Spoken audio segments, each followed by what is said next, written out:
Alright, now we are moving with the first strategic position and analysis.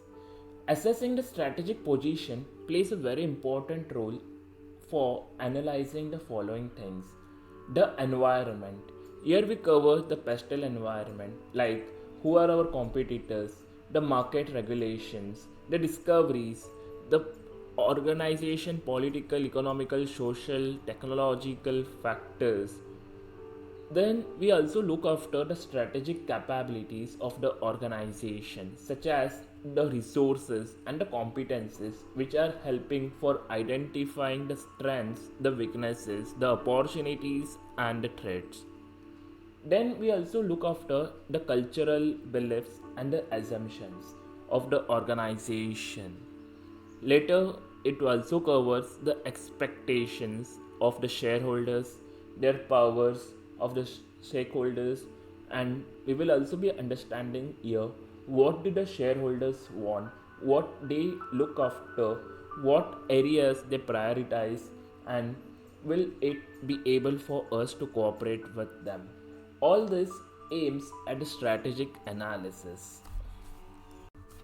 Basically, the strategic position and analysis aims for strategic analysis from the point of the influences of the present as well as the future well-being of the organization. This will obviously affect the strategic choices. Hence, the strategic analysis follows the following approaches like we covered above: the pastel environment, like the political, economical, social, technological, environmental, and the legal as well as the competitive forces. Later we'll also be covering here the of how these factors affects the organization, their activities, their natures, so on. So basically, we will also be covering here the several factors such as the environment, the effect on the environment, business environment. We will also be covering about the internal factors, external factors, the changes which happens in the environmental variables, the opportunities, the strength, the weakness, the threats, the complexities, the strategic choices. Here we will be covering towards the strategic planning. The resources of the organization, which are your internal as well as the external resources, which influence the business environment.